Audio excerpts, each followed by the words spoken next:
का टॉपिक है एक विश्वासी का जीवन कैसा होना चाहिए। लाइफ ऑफ अ बिलीवर, एक विश्वासी का जीवन कैसा होना चाहिए। उससे पहले मैं आपको ये बताना चाहती हूँ कि बहुत ऐसे लोग हैं कि आत्मा के द्वारा वचन को सुनकर जाइए और आपसे अगर किसी ने ये बोला है कि कहीं खुदा नहीं है तो आप उनको जवाब दे सकते हो प्यार से। हालेलुया। जो ये कहते हैं कोई खुदा नहीं है, कोई परमेश्वर नहीं है, वो किस टाइप के व्यक्ति हैं? नास्तिक हैं। कैसे हैं वो? किसी को नहीं मानते, वो कैसे हैं? नास्तिक हैं। वैसे ही एक व्यक्ति था जो नास्तिक था, जो किसी को भी नहीं मानता था।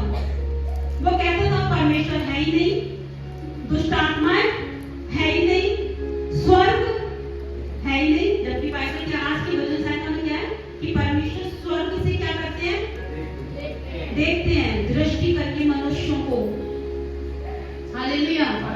लेकिन ये जो व्यक्ति है नास्तिक है, वो कहता है परमेश्वर नहीं है, दुष्ट आत्मा नहीं है, स्वर्ग नहीं है और नरक नहीं है। चार चीजों का वो कहता है कि कुछ नहीं है। उसने ये बोल बोलकर लोगों को संसार में भटका दिया और अपने पीछे कर लिया। आप ध्यान से सुने स्टोरी को। वो व्यक्ति नास्तिक था, ना तो वो परमेश्वर को मानता था, ना दुष्ट आत्माओं को, और ना ही स्वर्ग और ना नरक। वो कहता था ये है ही नहीं। और ऐसा कर करके उसके पीछे भीड़ उसके पीछे हो लगी। और सबसे ज्यादा जवान बहन भाई, क्योंकि वो अपनी जवानी में वो यही कहते हैं कहीं खुदा नहीं है। वो सोचते हैं सत्संग है, चर्च है, कलीसिया है, तो ये किसके लिए? बूढ़े बुजुर्ग लोगों के लिए है। कई माँ बाप ऐसे हैं जो बच्चों को चर्च नहीं ले जाते। क्यों? क्योंकि वो सोचते हैं कि इनको शिक्षा ना मिले, जबकि वो अपनी लाइफ में बहुत बड़ी गलती कर रहे हैं। हालेलुया। इसको भी प्रभु मानने लगेंगे। लेकिन जवान जो होते हैं ना, जो ज्यादा पढ़े लिखे जाते हैं, फिर उनके मन में होता है नहीं पढ़ाई सब कुछ है, नहीं पैसा ही सब कुछ है, नहीं शोहरत और इज्जत ही सब कुछ है, परमेश्वर नहीं है। लेकिन मैं आपको मेरे प्रिय भाइयों और बहनों, मैं आपको ये बताना चाहती हूँ कि वो जो नास्तिक व्यक्ति था वो यही कहता था और उसने ये बोल बोलकर अपने पीछे कई जवान भाई बहनों को भटका दिया। एक दिन ऐसा हुआ कि वो नास्तिक व्यक्ति कैसा पड़ गया? बीमार पड़ गया। और इतना बीमार पड़ गया कि हॉस्पिटल में वो एडमिट हो गया। और जब हॉस्पिटल में एडमिट हो गया तो वहां पर उसका ट्रीटमेंट चलने लगा। काफी महीने हो गए। तो उसको फॉलो करने वाला एक जवान भाई था, तो वो देखने गया अपने गुरु को। और जब वो देखने गया हॉस्पिटल में, तो वहां पर उसने पूछा नर्सों से, डॉक्टर से कि मेरा गुरु कहाँ है? तो उन्होंने बोला लास्ट वाले रूम में जाके देख लो। और जब वो जवान भाई वहां पर गया तो उसका गुरु लेटा हुआ था और ट्रीटमेंट चालू था, सुई इंजेक्शन जो कुछ दवाइयां चल रही थी। और वहां पर वो जो गुरु जो समझाता था, जिसने भटका दिया लोगों को, वो कहने लगा कि मुझे ना बहुत डर लग रहा है, मेरी बीमारी ठीक नहीं हो रही, मैं बहुत परेशान हूँ। और उस समय वो इस तरीके से कर रहा था। करते करते उस जवान भाई ने कहा कोई बात नहीं, मैं आपके साथ हूँ। और वो वही बेड के पास बैठ गया। किसी चीज की जरूरत हो तो आप मुझे बताना। और ऐसे करते करते रात के 3 बजे और वो फिर उठ के बोलने लगा कि देखो भाई, यहाँ पर कोई तो है, ये मुझे ले जाना चाहते हैं, ये मुझे लेने के लिए आए हैं। तो उस भाई ने बोला कौन है? यहाँ तो कोई नहीं है। तो जो वो लीडर था वो कहने लगा नहीं, मुझे दिख रहा है यहाँ कोई है जो मुझे लेने आए, ये मुझे लेके जाएंगे। तो जो जवान भाई था उसने वहां पर एक क्वेश्चन किया कि गुरुजी आप ही बोलते थे कि कोई दुष्ट आत्मा नहीं है, आप वो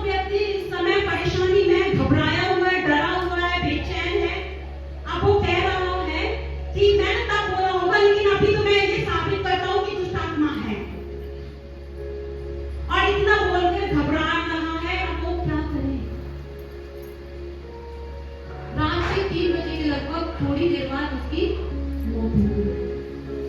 वो जवान भाई जो वहां बैठा हुआ था वो भाग कर गया और उसने ये मान लिया, जब दुष्ट आत्माएं हैं तो प्रभु भी है। हालेलुया। जब प्रभु है तो स्वर्ग भी है, स्वर्ग है तो नरक भी है। वो भागते हुए अपने पेरेंट्स के पास गया और कहा कि मैं जिसको फॉलो करता था, आज मेरे वो गुरु जो कहता था कि कोई दुष्ट आत्मा नहीं है, और आज वो गुरु उन्हीं दुष्ट आत्मा के द्वारा मारा गया और उसको ये मरने से पहले साबित करके गया कि दुष्ट आत्मा है। हालेलुया। और वो जाकर अपने माता पिता के सामने रोने और कहने लगा कि तो प्रभु भी है, इसका मतलब तो प्रभु भी है। तो वो कहने लगा कि मैं प्रभु को पाने के लिए क्या करूं। उसके माता पिता विश्वासी थे। कई बार बोला हुआ, बेटा चल चर्च चल, लेकिन चर्च आना उसके लिए क्या लगता था, जिंदगी नहीं आता था। उस समय उसने माफी मांगी और कहा कि मैं आप चर्च जाऊंगा, मुझे आप बताएं, और मैंने ये जान लिया जो दुष्ट आत्मा है तो प्रभु है। और उस समय उसने प्रभु यीशु मसीह को अपना उद्धार करता स्वीकार किया और वो चर्च जाने लगा और वो चिल्ला कर कहने लगा कि मैं जिसको फॉलो करता था वो गुरु कह के मरा है कि दुष्ट आत्मा है, इसका मतलब प्रभु है, स्वर्ग है, नरक है। हालेलुया। और वो चिल्ला कर बोलने लगा, बाहर जाके समाज में लोगों से बोलने लगा, और आज वो परमेश्वर की सेवा कर रहा है। हालेलुया। इसलिए मेरे प्रियो, मैं आपको ये बताना चाहती हूँ, जो पुराने लोग, जो नए हैं, जो आज नए आए हैं, जो बुजुर्ग हैं, जो बच्चे हैं, जो स्त्री हैं, पुरुष हैं, सबके लिए है। अगर कोई ये कहता है कि कहीं परमेश्वर नहीं है, सब ढोंग है, तो ये आप याद रखिए, परमेश्वर है और दुष्ट आत्माएं भी हैं और नरक भी है और स्वर्ग भी है। हालेलुया। हालेलुया। इसलिए आइए आज अपने टॉपिक पर ही चलेंगे। तो आज का विषय क्या था, एक विश्वासी का जीवन। तो आइए हम परमेश्वर के वचन से सुनेंगे। एक विश्वासी के जीवन में मसीह उनके जीवन में केंद्र बिंदु होना चाहिए। सबसे पहला, एक विश्वासी के जीवन में प्रभु यीशु मसीह क्या होना चाहिए, सेंटर पार्ट, है ना। सेंटर का मतलब पता है, बीच का पार्ट, केंद्र बिंदु होना चाहिए प्रभु यीशु मसीह एक विश्वासी के जीवन में। हालेलुया।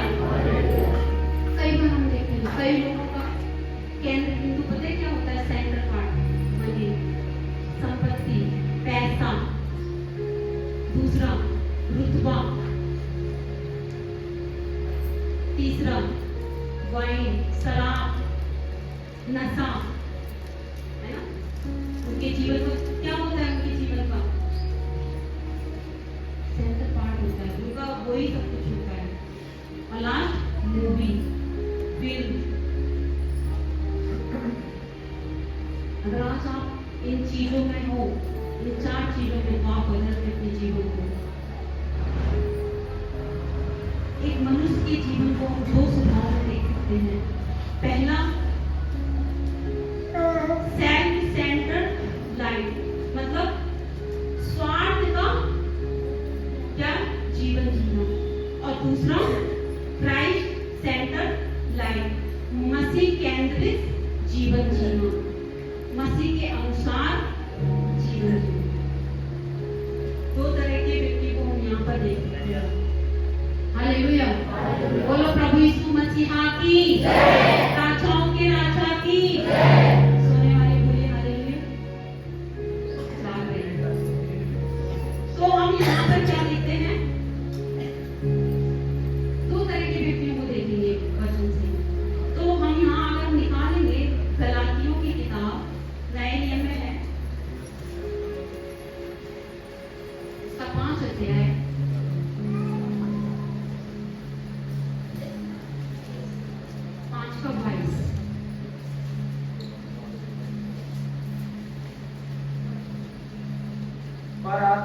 फल प्रेम, आनंद, शांति, धीरज, कृपा, भलाई, विश्वास, नम्रता और संयम है। ऐसे ऐसे कामों के विरोध में कोई भी व्यवस्था नहीं। हालेलुया। यहाँ पर हम क्या देखते हैं? जिसका जीवन में मसीह केंद्र बिंदु है, जिसके जीवन में मसीह ऊपर है, उसका स्वभाव कैसा होना चाहिए? वो यहाँ पर हम देख सकते हैं कि 9 फल उसके अंदर होना चाहिए। कितने फल? 9 कितने फल? 9 बोले एक दूसरे से 9 फल होने चाहिए। 9 फल होने चाहिए। 9 फल होने 9 चाहिए फल होने चाहिए। आपके जीवन में। हालेलुया। तो हम यहाँ पर देखते हैं, और एक दूसरे टाइप का जो व्यक्ति है उसका स्वभाव के बारे में भी हम देखेंगे। आने वाले दिनों में परमेश्वर हमारे बीच में यहाँ पर सारी व्यवस्था करेंगे, तो आप उस टीवी पर भी देख सकते हो। लेकिन मैं आपको बताऊंगी अभी कि एक दूसरे टाइप का जो व्यक्ति है उसका स्वभाव किस तरीके का है। तो आप उसके स्वभाव से आप अपने स्वभाव को हम एनालाइज करेंगे। एक दूसरे टाइप का व्यक्ति है, उसका स्वभाव में क्या है? जानवरों जैसा स्वभाव है। आज हम देखेंगे जानवरों के बारे में, क्योंकि हम में से कई लोग हैं जो गांव एरिया से हैं और वो जानते भी हैं जानवरों के स्वभाव के बारे में। हालेलुया। हालेलुया। हालेलुया। तो हम देखते हैं कि एक व्यक्ति है जिसके जीवन में मसीह सेंट्रल पार्ट है, और एक दूसरा व्यक्ति है जिसका जीवन में क्या है? दुष्ट आत्माओं जैसा स्वभाव है। वो हम देखेंगे। पहला, मोर। मोर को हम सब जानते हैं ना? मोर जो है वो एक घमंड को दर्शाता है। स्वभाव को हम देखेंगे, है ना? मोर का स्वभाव क्या है? एक घमंड को दर्शाता है। मैं आपको एक एग्जांपल देकर समझा रही हूँ। एक मनुष्य के जीवन में जानवर है और वो जानवरों जैसा उसका स्वभाव उसके जीवन में है, वो मैं आपको बताना चाह रही हूँ यहाँ पर। पहला क्या है? मोर। और मोर किसको दर्शाता है? घमंडता को दर्शाता है। क्या आज हमारे जीवन में घमंड है तो उसको निकाल के बाहर करें। हालेलुया। हालेलुया। दूसरा, स्वाइन, सुअर। हम सभी जानते हैं, आप देखना चाहो तो लिख सकते हो। पहला है मोर, दूसरा कौन है? सुअर। सुअर क्या करता है? पेटू होता है। क्यों होता है? क्योंकि वो गंदगी को भी खा लेता है। उसके स्वभाव को हम देख रहे हैं। आज हम मसीह में है, कहीं हम पेटू तो नहीं? खाना गलत नहीं है, पेट के लिए खाना पड़ेगा, लेकिन उससे ज्यादा खाना एक पेटू का मतलब है कि हमें कहीं पर भी भोजन मिल रहा है या खाना मिल रहा है या फ्री में मिल रहा है तो उसको हम क्या है? ओवर खा लेते हैं, ओवर ईटिंग, है ना? वो क्या हो जाता है? पेटू में आ जाता है। हालेलुया। तीसरा है बकरा, बकरी। बकरी का क्या काम होता है? एक जगह बंद के रहता है। क्या करता है वो? इस खेत में भी जाता है, उस खेत में भी जाता है, इस घर में भी जाता है, उस घर में भी जाता है। वो आज्ञा का उल्लंघन करता है। बकरा बकरी कैसे होते हैं? डिसोबीडिएंट, अनाज्ञाकारी। उनका वो अपनी चरवाह की बात नहीं सुनते और ना ही वो अपनी चरवाह के पीछे चलते हैं। इसीलिए परमेश्वर ने बाइबल में क्या कहा है अपने पवित्र शास्त्र में कि तुम क्या बनो? भेड़े बनो। और भेड़े अपने चरवाह के कैसे चलती हैं? पीछे पीछे चलती हैं। हालेलुया। और चरवाह कैसे जाता है? आगे। और चरवाह को पता है कि ये मेरी भेड़े हैं और ये मुझे ही फॉलो करेंगे। लेकिन बकरा बकरी का जो चरवाह है ना, वो पीछे चलता है, क्योंकि उसे पता है कि ये तोड़ते हैं। हालेलुया।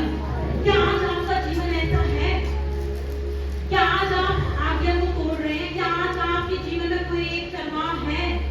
क्या एक कलीसिया है? क्या आज भी आप इधर उधर एक चिड़िया की तरह इधर उधर आप घूम रहे हो? हालेलुया। कितने हो गए जानवर? चौथा है कछुआ। कछुआ लेची। कछुआ कैसा होता है? कैसा होता है? आलसी होता है। कैसे चलता है? धीरे धीरे धीरे धीरे। क्या हम अपने जीवन में सुस्त हैं? हालेलुया। आलसी के बारे में परमेश्वर का वचन कहता है, हम निकालेंगे नीति वचन 6 अध्याय की 6वीं आयत में क्या लिखा हुआ है? नीति वचन 6:6। हे आलसी, किसी के पास जा, हाँ। उसके काम पर ध्यान दे और बुद्धिमान हो। हालेलुया।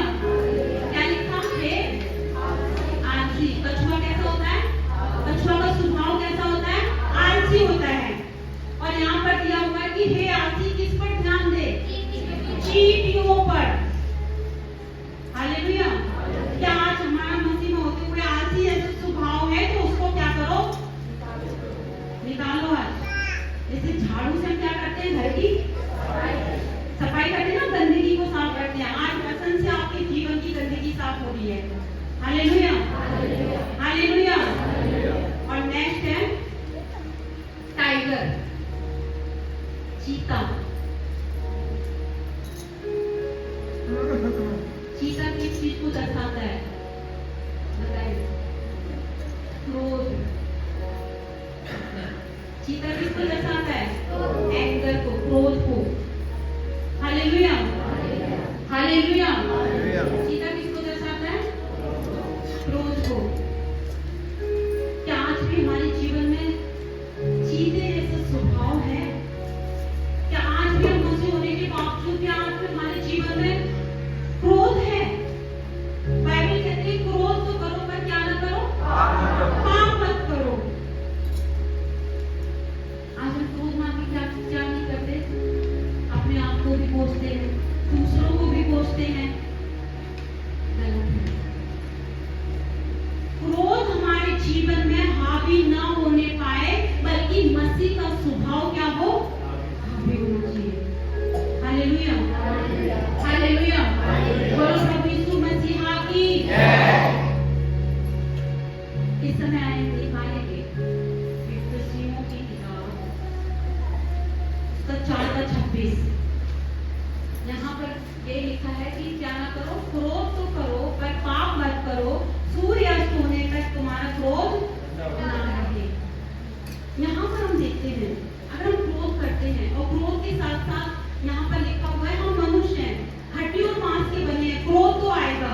लेकिन उसके यहाँ पर क्या दिया है? क्रोध तो करो पर क्या ना करो? क्या ना करो? पाप ना करो। पाप में क्या आता है? गालियां ना दो, किसी को श्राप ना दो, किसी को कोसो मत, यहाँ तक कि किसी को ही नहीं बल्कि अपने आप को भी। क्योंकि जो हमारा जीवन है ना, ये हमारे खुद से नहीं है। हम खुद से सांसें नहीं ले रहे, ये हमें किसी ने दिया है। और वो कौन है? हमारा सृष्टिकर्ता है, एलोहिम है। हालेलुया। आज इंसान ये सब क्यों कब करता है? जब क्रोध आता है। आज क्रोध जब आपके जीवन में है तो वो पता है क्या क्या चीजों को लाता है? क्रोध। क्रोध आपके जीवन में दुष्ट आत्माओं को आने का मौका देता है। क्रोध आपके जीवन में पाप को आने का मौका देता है। क्रोध आपके जीवन में आने का बीमारियों को मौका देता है, रोगों को मौका देता है। क्रोध। हालेलुया। इसलिए क्रोध को क्या करो? निकाल के बाहर करो। और ऐसा है, हो नहीं सकता कि ना आए। सेवकाई में भी आता है। कई बार हम हमारे बहन भाई हैं, गलत कर देते हैं, कई बार हमें गुस्सा तो आता है, लेकिन थोड़ी देर का हो। बाइबल क्या कहती? सुबह से रात तक तुम्हारा क्रोध बना रहा। क्योंकि अगर बना रहा तो वो किसके लिए दरवाजा खोल रहा है? बीमारियों के लिए, रोगों के लिए, दुष्ट आत्माओं के लिए। आज बहुत से मसीह बहन भाई इस बात को समझ नहीं पा रहे,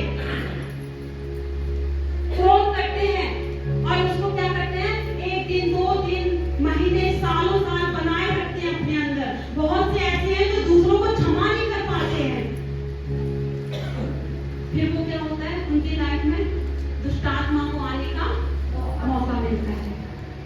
हालेलुया, हालेलुया, बोलो प्रभु यीशु मसीहा की। नेक्स्ट हम देखते हैं सांप। आप लोग लिख रहे हो कौन सा पॉइंट है ये? 6 सांप। सांप क्या करता है? सांप का स्वभाव कैसा है? उसकी जो जुबान है ना, कभी आप देखो जीभ कैसी होती है, 1 या 2? राइट, कैसी होती, कितनी होती है? 2 होती है। हमारी जो बात है ना मसीह में, हमारी जो बोली है, हमारी जो शब्द है, हमारी जो बातचीत है, 2 तरीका का नहीं होना चाहिए। अगर आज भी है तो इस सांप जैसे स्वभाव को आपको अपने जीवन से निकालना पड़ेगा। जब आप ये चीजें निकालोगे तभी आपके अंदर नौका ला पाएंगे, क्योंकि गंदगी के साथ परमेश्वर वास नहीं करते। हालेलुया। सांप की जुबान, जीभ कितनी होती है? 2, 1 नहीं होती, 2 होती है। यहाँ पर आइए निकालेंगे भजन संहिता 119 का 113, जिसको मिल जाए जल्दी पढ़ते हैं। भजन संहिता 119 का 113। मैं तो चित्तों से बैर रखता हूँ, परंतु व्यवस्था से प्रति रखता हूँ। यहाँ पर क्या लिखा? मैं दुचित्तों से क्या बैर रखता हूँ, दुचित्तों से क्या बैर रखता हूँ। जिसके मुंह से 2 बातें निकलती हैं, सुबह कुछ और बोला और उसी बात को शाम को कुछ और बोला। एक है तो एक ही रहना चाहिए। अगर 2 करेंगे तो वहां से क्या होता है? झगड़ा होता है।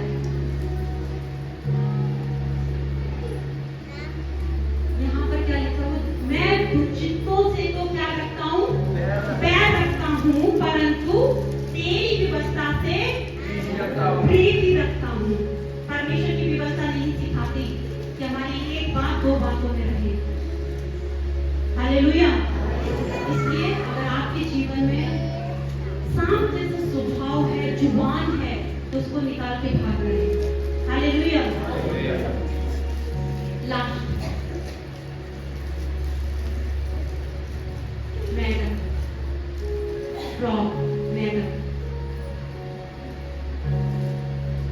मैडम कैसे चलता है? ऐसे तो नहीं चलता। कैसे चलता है? ऐसे करके, है ना? आपको पता है इसका मतलब क्या है? वो चाहता है कि हम एक से नहीं, हम दोनों से उछले और अपना प्राप्त कर लें। स्वार्थी। हालेलुया। मैडम का स्वभाव कैसा है? कैसा है? स्वार्थी। आज हम उसी में हैं। हमें अगर कोई काम प्रभु के द्वारा दिया जाता है, जो काम हमें मिला है उसमें संतुष्ट रहें। उससे ये नहीं कि हम किसी को नीचा दिखाकर हम प्रभु में और प्रभु के दास की नजरों में क्या बने? ऊंचे बनने लगे, है ना?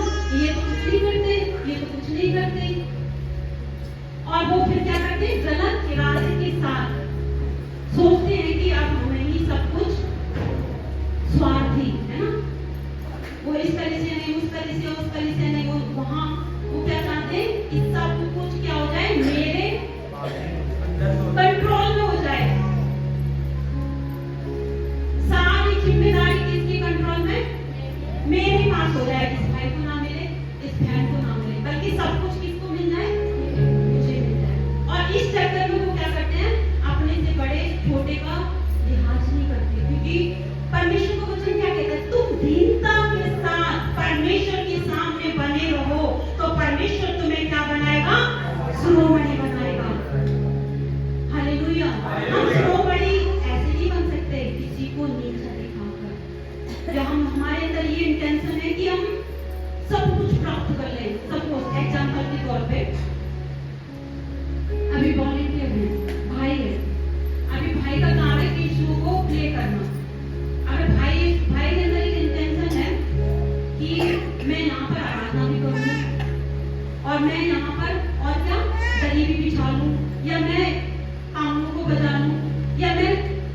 नाइट प्रेयर को भी संभालूं या मैं फास्टिंग प्रेयर को भी संभालूं, अगर सारा इंटेंशन ये होगा कि मैं ही कर लूं, तो ये क्या है?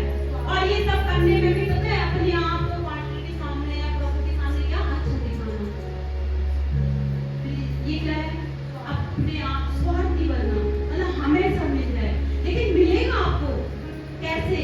दीनता के साथ बने रहो, दूसरों को तुच्छ ना समझो, और क्या करना है? अपने आप को जो काम दिया है उसको कैसे करना है? वफादारी के साथ। हालेलुया। तब परमेश्वर क्या करेंगे? आपको ऊंचा उठाएंगे। मेढक की तरह स्वभाव हमारे जीवन में नहीं होना चाहिए कि हम स्वार्थी बने, सब कुछ हमारे कंट्रोल में हो जाए, तो ऐसा स्वभाव हमें नहीं रखना चाहिए। हालेलुया। कितने हो गए पॉइंट? 7। इन 7 जानवरों के द्वारा इनके स्वभाव को हमने देखा। मोर का स्वभाव कैसा? आप बोलिए, कैसा है? घमंडी। हमें घमंडी नहीं बनना। सूअर का स्वभाव कैसा है? पेटू। आप कहीं पर भी जाते हैं, किसी विश्वासी के यहाँ जाते हैं या अपने रिश्तेदार के यहाँ आप ना जाते हैं, तो आपको हो सकता है वो आपके सामने बहुत टेस्टी भोजन रखे, बहुत आपके मन पसंद का, तो आपको अपने पेट भर जितना आपको कैपेसिटी है उतना खाइए, उससे ओवर नहीं, फिर वो आपके लिए दिक्कत होगी। हालेलुया।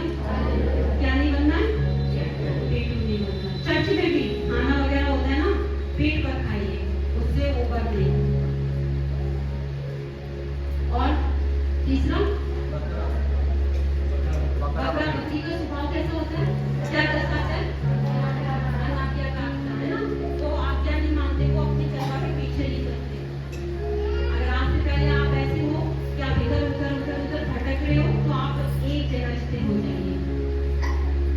आपकी गिनती बकरे में नहीं बल्कि भेड़ों में आनी चाहिए। हालेलुया। और नेक्स्ट, कछुआ कैसा है? आलसी है।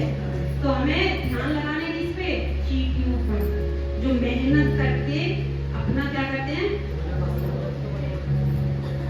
आलसी नहीं बनना। चर्च चले जाएंगे, आज छोड़ देते हैं, नेक्स्ट संडे चले जाएंगे, है ना? आता है ना मन में ये आलस? बहुत लोगों के मन में आता है। या फास्टिंग प्रेयर फिर कर लेंगे, चर्च जाना फिर चले जाएंगे, नाइट प्रेयर में अरे फिर आती तो रहती है महीने में, फिर चले जाएंगे। आलसी नहीं बनना। और आगे चीता कैसा है? कैसा स्वभाव को दर्शाता है? क्रोध को। पति पत्नी में क्रोध। पत्नी कहती है मैं चीता हूँ, पति कहता है मैं चीता हूँ। दोनों आपस में क्या है? क्रोध में पड़ी है। दोनों जब चीते बन जाएंगे तो फिर क्या होगा? फिर बच्चे आते हैं, वो कहते हैं मैं चीता हूँ, तो उसके स्वभाव को क्या करना है? और नेक्स्ट, सांप की जुबान कैसी होती है? 2 मुंह से।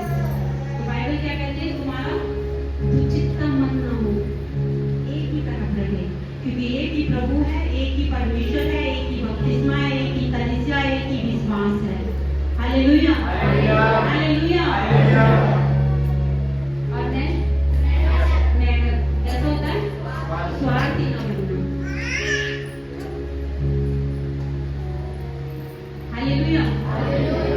ये 7 प्रकार के जो जानवर एक मनुष्य के अंदर अगर हैं, इस तरीके के स्वभाव अगर एक व्यक्ति के अंदर हैं, तो उनके स्वभाव, जो उनके जानवरों जैसा ये स्वभाव जब एक व्यक्ति के अंदर है, तो उनके बीच का सेंट्रल पार्ट कौन हो गया? कौन हो गया? दुष्ट आत्मा। वो बैठा हुआ है बीच में और गोल में चारों तरफ क्या है? ये 7 प्रकार के शैतान का स्वभाव अगर एक व्यक्ति के जीवन में है, तो उसके जीवन में कौन राज्य कर रहा है? दुष्ट आत्मा। और एक व्यक्ति है जिसके जीवन में क्या क्या है? प्रेम। गलातियों 5:22 में क्या लिखा है? पहला क्या है? दूसरा, इस चीज को याद बोलते जाइए। तीसरा, चौथा, 5वां पांचवा छठवां सातवां आठवां नौवां वेरी गुड। ताली बजाएंगे। इस तरीके के स्वभाव अगर एक व्यक्ति के अंदर है तो उसके जीवन में सेंट्रल पार्ट पता है कौन है? जीवित खुदा प्रभु यीशु मसीह। अगर आप चाहते हैं अपने जीवन में कि 7 प्रकार के जानवरों जैसे स्वभाव आपके जीवन में ना आए तो आपको क्या करना है? आज ही आपको अपने जीवन में प्रभु यीशु मसीह को बुलाना है, कहना है प्रभु आज आप मेरे जीवन में आइए। आज मैं आपको अपना उद्धारकर्ता स्वीकार करता हूँ, करती हूँ। आज मैं आप पर विश्वास करता हूँ, करती हूँ। आज प्रभु आप मुझे क्षमा कीजिए, मैं अपने मन को बदलता हूँ, बदलती हूँ।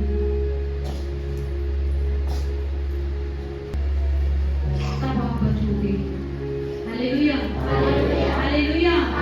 7 प्रकार के स्वभाव को अगर आप अपने जीवन से बाहर निकालोगे तभी मसीह का स्वभाव आपके अंदर आएगा। क्योंकि दोनों चीजें एक साथ, विश्वासी और विश्वासी का कोई संबंध, ज्योति और अंधकार का कोई संबंध।